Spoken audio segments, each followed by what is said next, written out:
Hello and welcome to $10,000 Allie coin TFT tournament, where some of the most popular streamers compete against open qualifier winners.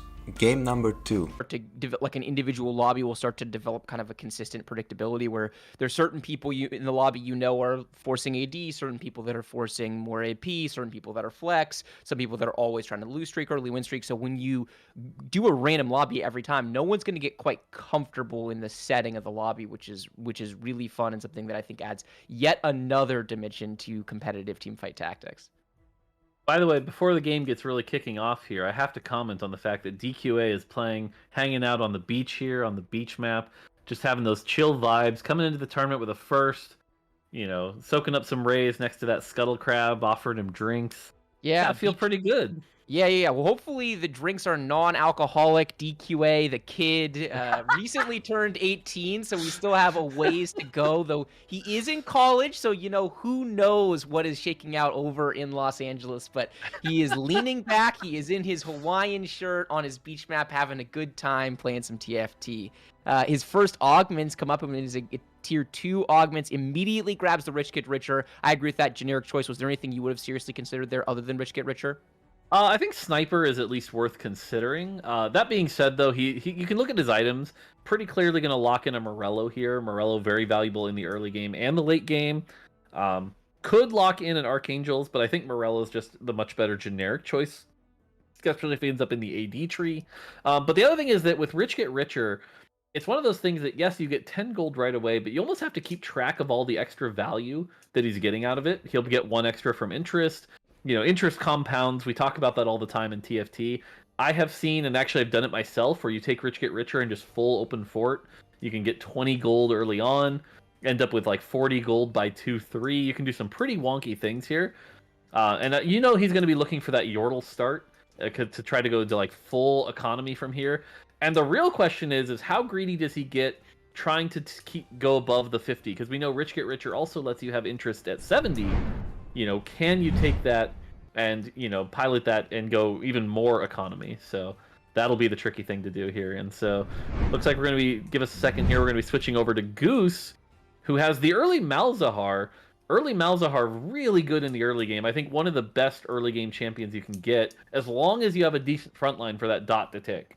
Absolutely, and there are, some TFT conspiracy theorists out there. We know Malzahar is Mort's favorite champion, and somehow this unit is always strong, Mort. I don't know if it's coincidence or what is happening there, but Malzahar, very, very exciting unit to get dropped out of a box early. A very strong backline carry that scales well. It's really good in Stage 2, but if you can 2-star it, actually scales well into Stage 5. Actually, Ray, who took his lobby win in the lobby we didn't get to watch in Game 1, was carrying Malzahar 2 all the way into Stage 5 until he finally got his Kaisa online.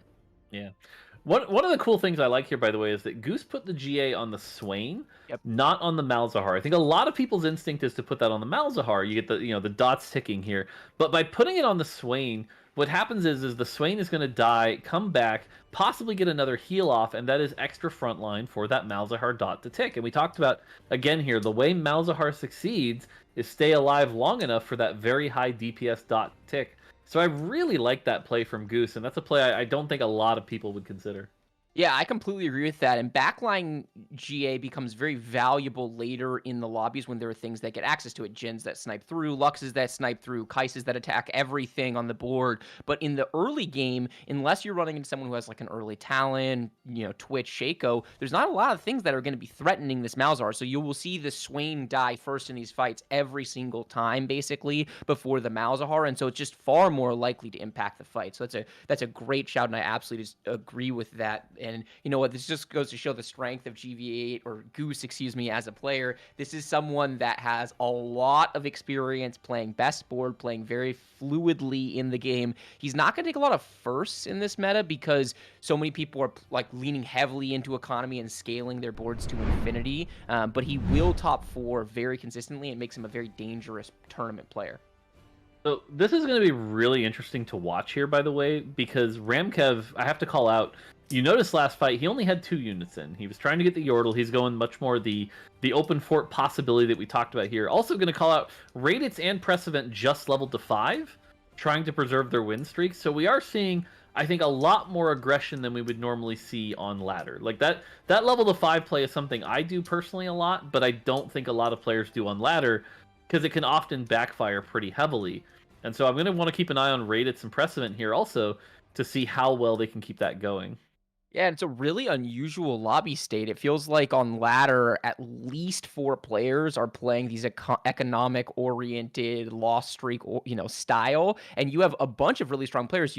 2 people leveling to 5 in Prestivant and Ray. Plus, we saw GV8 at 100 HP, Dog clearly playing the streak. So this is a lobby that's going to be a lot more up tempo than we're used to seeing on ladder, and that makes a big difference. It's similar to what we saw with DQA in the first game, where he gets so far ahead the curve, he's punching people aren't able to get to these late game power states. If you have enough people in the lobby kind of embracing that style, all of a sudden it's not so simple as Soju makes it look, where he's just forcing mercenaries Euros every game and going 8 on 4-2, but has enough HP to turn it around. That's hard to do if you play in something where stylistically everyone's more aggressive.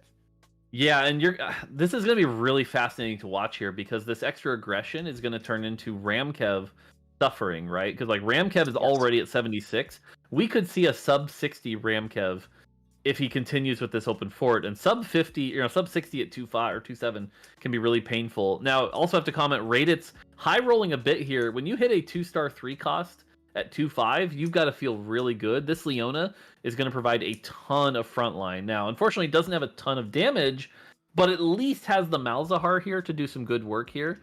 Up against Dog, who I think is kind of favored here with the makeshift armor. I don't know. His carry is going to go down right away. Yeah, and you're right. That it's a low damage composition, but Malzahar does a bunch of damage over time. Plus, he slammed that early Ionic Spark, which I think is a really smart adaptation from Ray. Not a lot of people slamming Spark right now in the meta in general, because rods are so valuable, and even cloaks, given that every AD carry wants to have a rune in Hurricane, can be quite valuable as well. But Ray recognizes, hey, he's taking the early bodyguard argument. He's going to have a really good front line, and that Spark plus Malzahar will do work over time. Yeah, considering both the Spark and Malzahar can penetrate through that extra magic resist, you're absolutely right. And it shows there, like, that was not a close fight. Again, calling out Ramkev at 66 now. We talked about being below 60 kind of being the mark here. This definitely looks like a much more aggressive lobby. Interestingly enough, Precedent 100 HP looked like he was playing Mercenary with 100 HP. Win Streak Mercenary, not particularly popular. It gets you about an average of like 1.8 gold per turn. But, that's still 1.8 gold a turn. He's level 5, 20 gold here. This is the battle of the 2 streakers here. And like you mentioned last time, I think the favorite here is definitely Ray with the 2-star Leona, the Malzahar to do the damage here. But Precedent can't feel too bad about that, because that is going to be the start of building a mercenary chest. So. Yeah, that's the nice thing about when you're playing win streak mercs, is that it's not such a big deal when you lose. It's kind of like fine in either direction. And Ray has a board that, as his opponents start to scale up, get more units on their boards, get more items slammed, and can actually get through his front line, he's going to have the big damage issue that you've already identified. But in stage 2, a Leona 2 plus a Camille 2 with the Ionic Sparks, and this is just a ridiculous amount of frontline. I just don't know who's capable of building a stage 2 board that can actually get through this much tankiness. Yeah, and again, I'm going to keep calling out, because we kind of want to look at the whole situation of the game here. Ramkev did drop below 60 here, so we're seeing this is a much more aggressive lobby than you might see on live right now. This is very, very aggressive. Raditz does hit that Nico. Now, Raditz is like, again, he's playing much more tempo than I think you see on live right now. Level 5, 20 gold, that's a little poor right now. That's not particularly rich, and his items here I don't think are going to be huge favorites of his, unless he hits something like that Fiora that can use these Titans Resolves, because he's got, 2 Titans Resolves? That's not particularly valuable here. Yeah, definitely not. It's cool to see Ray adjust, because he was a player that was really struggling, has started to find his rhythm on ladder in the last 3 or 4 days, and that rhythm has been the opposite of this. He is exclusively playing econ-oriented, lost streak, go 8 on 4-2, stabilize around a different 5-cost carry. He ultimately wants to get into Kaisa, but you can play TK, you can play Victor, you can even play Akali, although he doesn't play a whole bunch of Akali. And he says, you know what? That's not what the game gave me this game. I got an early bodyguard argument, which is really strong. I got this early Leona too. I'm just going to play tempo and see if I can just roll over this lobby and get a 3rd place and move on to the next game. Very smart adaptation. Ray, a player that I think oftentimes gets overlooked, and he's not he's not in a world class level player. Let's be honest about it. Like his game awareness is not quite there. He doesn't scout as well, but I think that he has really solid fundamentals of the game. And when he's playing with confidence, he's absolutely capable of standing toe to toe in lobbies of this caliber. So I'm a big fan of his. He was my most watched streamer last year. It's really exciting to see him off to such a great start in this tournament. Yeah, I had to comment, by the way, Ramkev having to face up against Ray was really disadvantageous there. That was kind of the worst matchup he could have got. Going up against the strongest player in the lobby, took another 11 damage, sitting at 45 at 3-2. His chest isn't even that full here. We're looking at like a 3 or 4 lost chest here. So even if he does cash out, the cash out's not going to be that big here. So he's going to really be hoping for a strong augment here, and hopefully we can keep the camera here to see what augment he gets. But here comes another 10, 11 damage, I believe. No, at least he killed one there. So he took 10 damage. So 35 health at 3-2.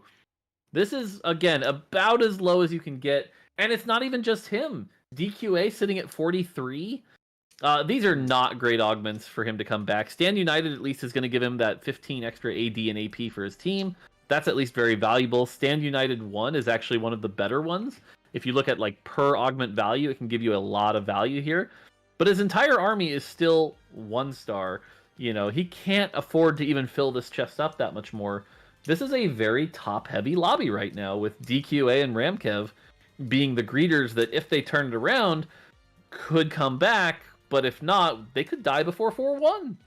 Yeah, they absolutely could, and we see DQA leveling up to 7 here, and this is a big round for Ramkev. He really, really wants to avoid playing DQA because we are 1 round away from spiking, and that means he needs to have the weakest possible boards in his pool for that pivotal 3-5 moment where he needs to cash out transition. He's already slammed his challenger spat, so we know where this is ultimately going, especially with that knife's edge. He wants to play a Yone or a Fiora carry, hopefully both. And he goes up against Goose, who we haven't looked at his board in a while, but it's safe to say his board is going to be stronger than Ramkev's, because I assume everyone's board is stronger than Ramkev's at this stage of the game. So we are 1 turn away from that pivotal transition. It is a tough spot, though. I mean, we cannot tell a lie here more that Ramkev's board, he doesn't have that huge streak built up. Did I speak too soon? I was going to say, Goose's board didn't look that strong. Oh, Lulu? Okay. But no, I think he gets the cash out. This is, in a way, it's both good and bad, right? Like, he does get the cash out, but it was a little earlier than he was intending. I'm glad he preserves the health here, but now he just might not be quite as rich as he'd hoped here. Sword? Is there any chance that DQA does not want sword? Because that is the best case scenario, both in terms of unit and item. Nice. Wow, that is so big for Ramkev. It'd be interesting to see if he had any components in this chest, because he could definitely use an item here, slam a GA for this Yone, slam Runins for this Yone. Since he did win, listen, you got to take those lemons and make lemonade. It is time. He has to full pivot. He has to get strong right now. He absolutely cannot afford to lose either of the next 2 rounds. If he does, this game is functionally doomed. Yeah, and so we're going to see this roll. Oh, hits a Fiora in the shop right away. That's pretty nice to see. Got a single sword, which isn't the item he really wanted. But he's definitely going to try to stabilize here. We're going to see, like you said, that switch to Challenger here. Oh my god, hits a Kaisa.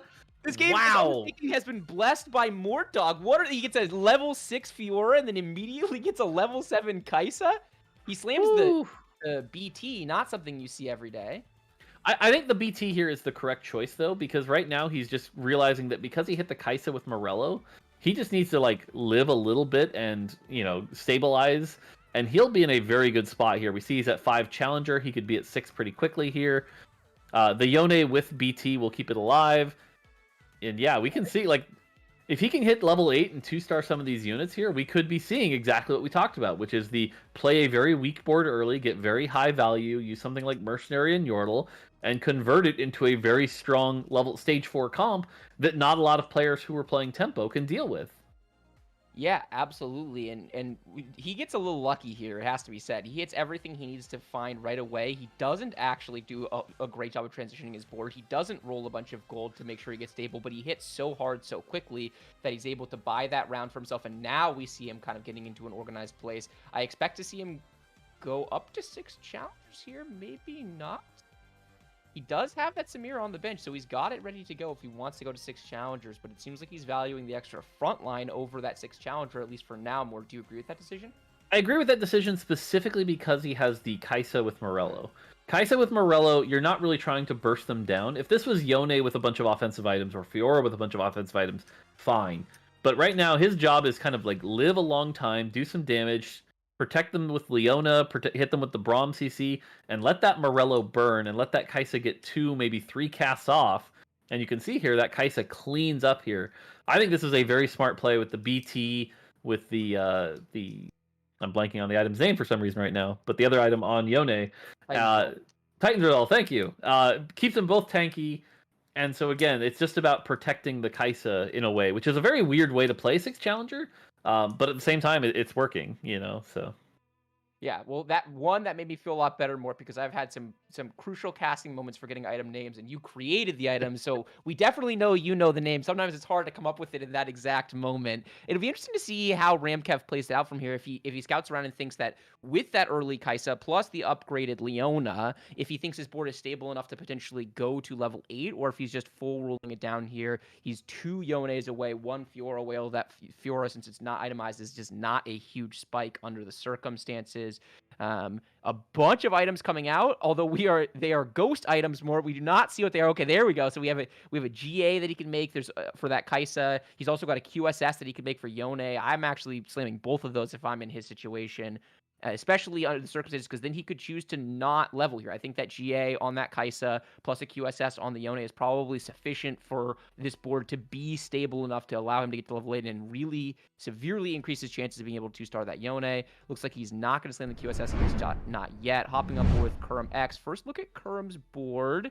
And it's an amalgamation of a bunch of things. We know he wants to play AP, but Kurum doing what Kurum does. It looks like he rolled down this board a little bit. 30 gold on 4-1. Kurum does not like playing weak boards more than he essentially refuses to do so. Yeah, he's playing the Heimerdinger here with the Leona protection. And Heimerdinger can definitely dish out a lot of damage, especially with this Archangel. But with the lack of Scholar here, the lack of blue buff on that Heimerdinger, I just don't think he's going to quite have the damage. And you at least see on the other side, DQA has that Victor. So that Victor is going to be able to do a lot of damage when it eventually casts. But overall right now, I think Kurumex's board's looking pretty weak without Scholar. Yeah, I agree that Scholar would do wonders for getting that Heimerdinger rolling. Also a blue buff. Obviously, you cannot fabricate the items. He has the items that the game gave him, but without that blue buff, it's hard to get that Heimer ramping into that third cast where it's, firing out triple damage and really cutting through enemy teams.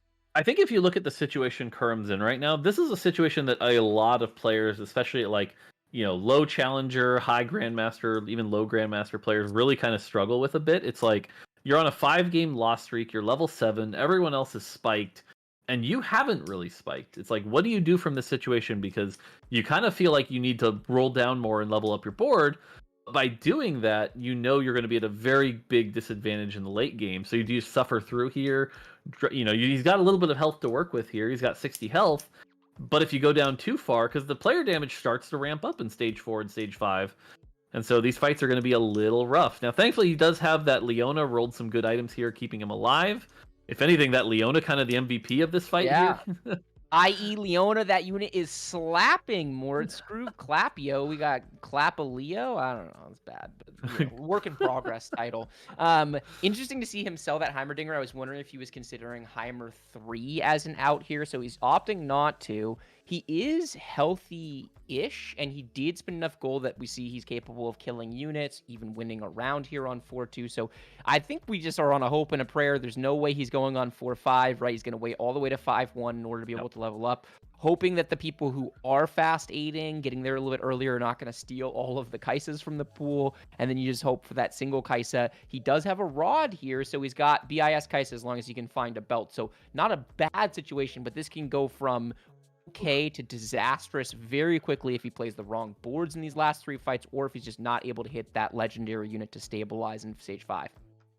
Now, one thing worth talking about here that I think a lot of players may not realize is that Shroud has become a very valuable item in this meta, in this set particularly. A lot of the champions have very high mana costs. Kaisa, Galio, to be named 2 of the biggest, but there's a bunch of others. And that Shroud delaying the cast by that much can be the massive difference. And so as you looked around the lobby there were a lot of shrouds because people are using that to kind of buy the extra time, to slow down that Kaisa. Because again, if that Kaisa gets 2, 3, 4 casts off, that's how you win fights. But slowing that first cast down by a good amount of autos can be really big here. And so I think you're going to see it a lot this set in high level play. Shroud will be very prioritized a lot earlier than I think people are normally used to.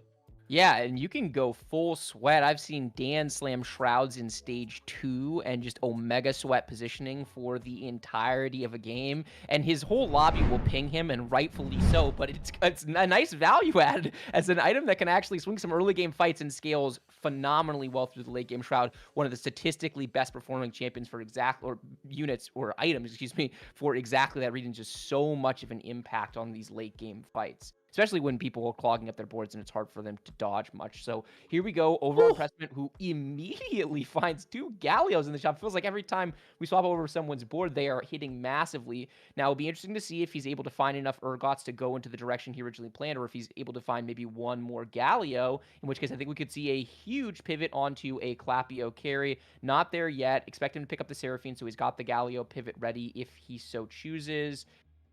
Okay, so it's a so-so pivot for Press7, and this is one of the really challenging things of the current meta is there's this heavy premium on these large transition turns, and we've seen multiple pro players not be able to pull it off all the way. It's part of the reason why I think players like Spencer and DQA in this type of a meta are so deadly, because they don't screw this up. They are able to fully roll their gold, more gold than anyone else can, and fully pivot their board. Press7 gets about halfway there, let's say. Yeah, the skill set that it takes right now is very, very complicated. It's a very hard skill set to have here. It's like you have to not only roll down quickly, but realize all the different outs you have at any given point and be able to choose those. And so we see a prismatic third augment here. I feel like in this case, it's a pretty clear socialite, but actually, no, it could be Windfall. Wait, really? Here. I think I would hit Windfall. Yeah. Okay, interesting. I think Windfall gives him enough value here to re-roll, try to get those Gallios, try to get those other units he's hitting. You're right. It's definitely Windfall. Try to get that going. And we'll see if he hits, though. We've narrowed down to 2 outs at this point. 3, he's actually going to consider picking up this Jhin. I'm surprised by that. I thought he was going to sell the Jhin and just commit to either Clapio or Urgot, but he hasn't found anything yet. There's the Urgot, so the Jhin no longer valuable. Here's the Janna. He can get that in. He doesn't need this Misfortune. I have no idea why this Misfortune is still in. It's kind of a... Oh, he wants to full pivot. So he's got these 2 Scions plus these 2 Gallios, and he says, you know what? I want to play a Jhin board. He'll just play a turn of it, and that's why he didn't sell the MF, by the way. He was clearly leaning in a different direction than I anticipated. Bruiser Jhin? Yeah, I mean, I don't mind it as a transitional phase here, right? His upgraded frontline is way, way better, but he does have this Bruiser emblem and already has the Urgot 2. I'm gonna say that this is not correct, Mort. How about you? I definitely not sure that it's correct. And the thing about taking Windfall, by the way, is like I realize it's good power if he hits, and he definitely spiked a little bit here. But now he's basically playing down an augment from anyone else. Anytime we compare boards, he is lower power than anyone else. And he sold the Scions. Like, yeah, I'm so confused. We split the baby in all of the wrong ways here, right? I totally followed the logic. If you say, hey, we could play a Gallio carry, right? And then when we made the Jhin, okay, we can try to transition into a Scion Gallio frontline, and maybe you play like a Zac or something just because the CC, it's a good unit, and then you have your frontline solved. But yeah, I am a little either he is dizzy or I am dizzy or we both are dizzy, Mort. Well, I mean, like we said, the skill set you need here in the end game is realizing all the different options and making the right decisions around those, and which ones can be your highest value. And a lot of players right now can definitely have 1 or 2 down, right? Like I know Precedent, for example, is very comfortable playing, the Mercenary into Urgot comp, but I haven't seen him have as much success with some of the more AP comps, or maybe he's not as familiar with Gallio, and you can see he sold that, and you can see these biases sort of towards what players are comfortable with. That's the true skill set of some of our best players, is their willingness to play a wide variety of things here instead of sort of being biased into the ones they're the most comfortable with. Because what happens there is when you hit the ones you're comfortable with, sure, you perform well, but when you're in tough situations like this, you all of a sudden perform much worse. And so, yeah, again, Bruiser Jin does not really feel like a strong out here. I think his front line's going to melt way too fast for this Jin to be able to do anything that effective. And we're going to end up with, a very dead Jin pretty quickly here. Yeah, and Jin is a unit that you really, really, really need to buy a lot of time for. It's not a little Ooh, okay. Okay, he's able to defeat the Yone 1, Kai'Sa 1 board, which is not exactly something I'm writing home about, but he is able to win a fight. But you're right, when he goes up against boards that are built a little bit better, I think he's going to really struggle because he doesn't have a ton of frontline items. The raw HP of Bruisers falls off. That's why you tend to lean into the Chem Tech trade and some other kind of frontline-oriented stuff. He does have one out that we haven't talked about, which is that with everyone rolling down, he is at 6 Jins. If he hits Jin 3, cares what your front line is. You just melt everything else. Agreed. Yeah. Now on the other side here, DQA has the Stand Behind Me with Victor 2. This is a Victor now that has a bunch of armor, has very good items, no GA, but still really good items. Has that Scion in the front line, has that Shroud, so that's going to feel good. Also, I have to call out, this is definitely, now this lobby is feeling much more like what you see on the ladder, where it's like, a lot of the low HP people are still in there, but they're kind of like struggling a bit. The high HP people like Raditz have dropped off. And now it's really comes down to who built the strongest board. And at this point in the game, the strongest board is likely full of 5 costs, right? It's who got their Kai'Sa, who got their Victor, who got their powerful Scion to protect, or their Fiora 2, Yone 2, and who really turned it around. And what it looks like is, Bananas at 5 HP hasn't really done it. Huramex, who we did see get that belt for that Morello, also seems to be struggling a bit. Dog struggling a bit. Raditz continues to be in a bit of a free fall. So we'll have to, see some of those other boards here. The other thing I'll call out, DQA took the Ornn augment. That is a very risky augment to take that late in the game. Early on, you can get something like Collector that can be very powerful. This does not feel like a very strong out here, getting the Eternal Winter. It's a little extra frontline for sure, but pretty risky choice here, I think.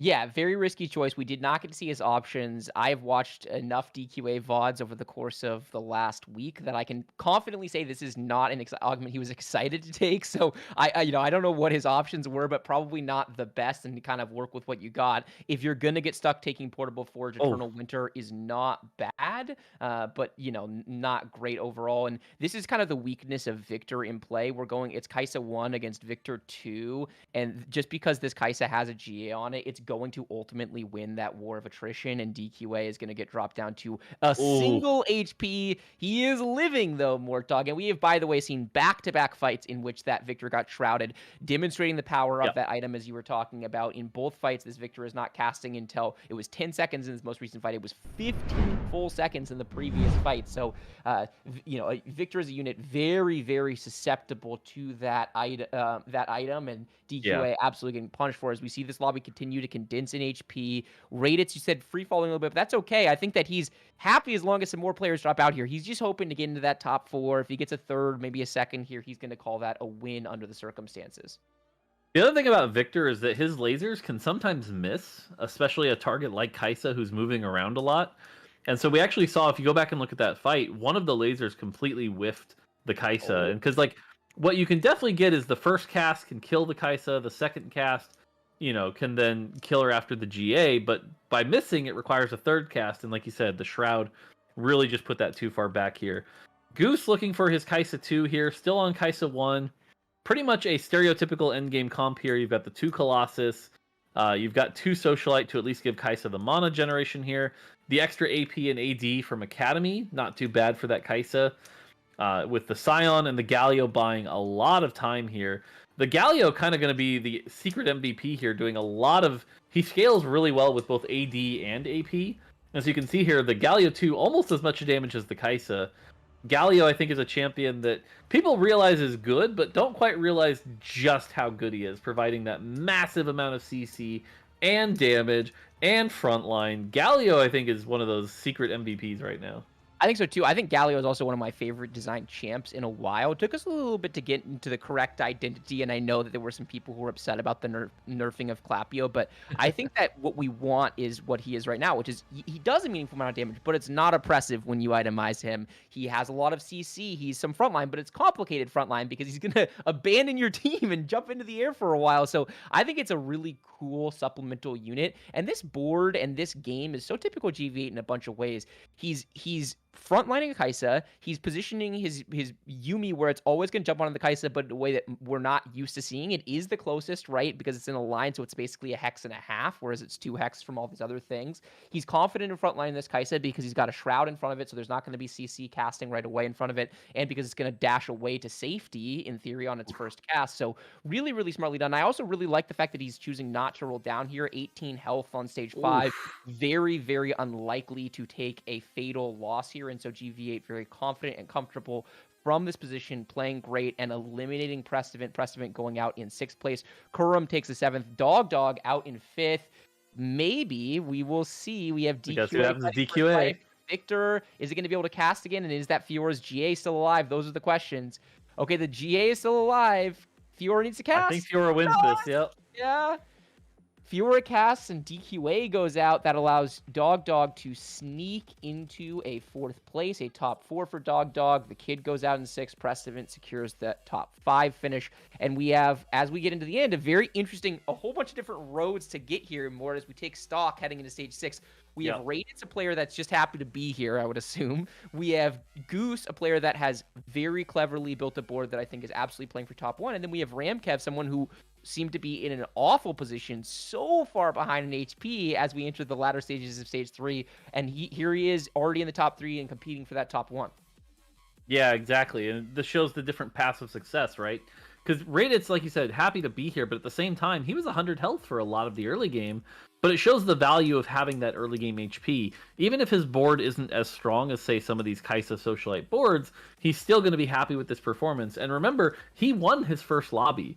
So if he can come out of here with a 2nd place, he is in a really good spot already, going 1st, 2nd. That would not be something to be disappointed about here. But the matchup could make a big difference here.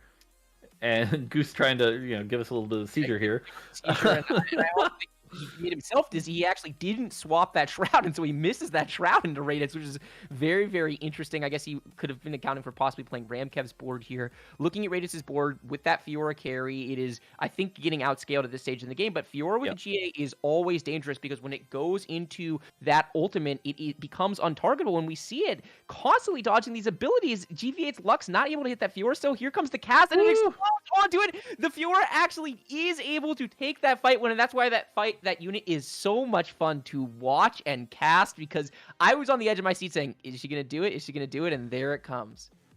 Yeah, Fiora, finally a unit that feels like a 4-cost. Very exciting champion. As you said, with GA, comes back to life, immediately ults, drops the aggro, has the inherent healing from that ultimate, so it can be very powerful here. This does feel like it's going to come down to a lot of positioning. Who's going to have the shrouds in the right spot? Not sure this is necessary, but whatever works. Yeah, whatever helps you sleep at night. Okay, here we go. We're going up against Ramkev's board. The Shroud does land onto that Kai'Sa. There is a blue buff onto the Kai'Sa, so it's going to cast a little bit early in the fight despite the Shroud. There goes the first cast. The massive knock-up from the Galio and the Scion, and Ramkev's board is not playing the game currently. The second Scion cast has not come through, though, and here comes the Kai'Sa ulting against each other. It's so hard to track these fights, but the Kai'Sa's going down, Ramkev is going down, and Goose secures his top 2. Raditz takes a fight loss, and so here we are. We're in the final 2. Hopefully less Q spamming is required here. He can just stare at Raditz's board. There's only one board for account for. Yeah, for sure. But again, we talked about this. Like, Raditz now with it first and at least a second. That's got to feel good. Oh, there's the Kaisas. Okay. He does it. And you know what? This is so thoughtful from GV8. He bought that Leona. I was like, why is he holding that Leona? And this is exactly why. He knew if he needed to spike that he could put in an extra Academy unit. That Lux is not particularly impactful in these fights. And so here we go. The Shroud is on the wrong side and only hitting a 1-star, whatchamacallit. It doesn't matter. It's unimportant for the fight. The Fiora is starting to get its first cast. It's killed some units. The Kai'Sa 2 into the back gets a little bit of CC. The Fiora is ramping up, as is the Kai'Sa. And the question is, who's going to pop the other other one first. Okay, There's Fiora the big does not damage. Blade Waltz, and it's CC'd, but here comes second cast, and it looks like GV8's Kaisa 2 plus Galio 2 is just going to be too much. Radiant's board getting outscaled here. This Kaisa might be able to cast again, but it will not be able to win the fight. Goose takes that lobby, and a very, very nice second place from Radiance as well. Yeah, really well played. Definitely a strong board that you kind of expect might still be going on here. Yeah. But otherwise, yeah. It looked like we were peeking at Solus level 9 win streaking with what appeared to be on a 1-second glance an incredibly capped board against one of our open qualifier players actually, and they were both light years ahead of the lobby. Everyone else eliminated, both of them over 30 HP, so it would be great to kind of check out and see how some of these other lobbies are shaping up. It's part of the fun of having 3 lobbies running in parallel, so many points up for grabs each round. But even if we're not able to, we are able to check it out. Okay, there we go. Solus, a decisive win, and there we see the Kaisa 2 getting made with these items. I have yet to look at the opponent's board, but I am pretty sure that this board that Solus has put together is going to be too much. 3 different carries here between Kaisa, plus we have a Mutant Jinx and a Mutant Fiora. Some very fun mutant boards we've gotten to check out already today, Mort. Yeah, again, we see it's twice now we've come into the other lobby and see a 5 mutant comp with 2 mutant spatulas.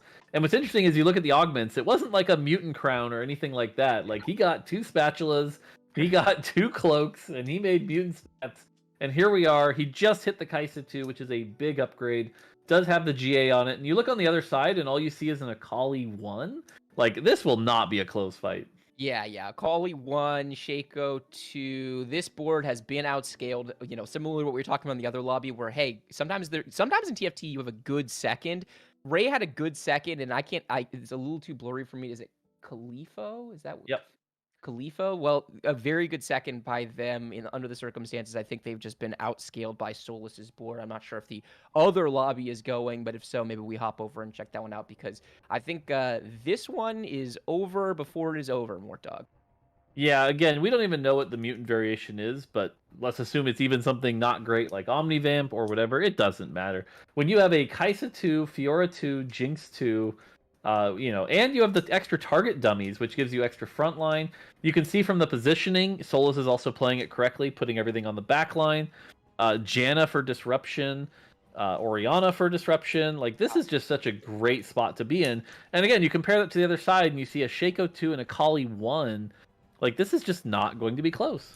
Yeah, and he's even holding on to these 2 Akalis on the bench. So Solus understanding, like, hey, basically the only way I can lose is if somehow this person gets an Akali 2 and pops off. So let's just roll our gold, hold the Akalis. I don't care that I'm playing a couple of 1-star units on the board. Mundo upgrade, Orianna upgrade, those are not nearly as impactful as denying the Akali upgrade on the other side. So, we see this fight shaking out. That Akali 1 is dashing all over the board, but there's just too much damage from Solus's triple threat composition, and just this Akali is doing everything that she possibly can to make this fight interesting, but in the end, Solus will reign supreme and take that lobby win.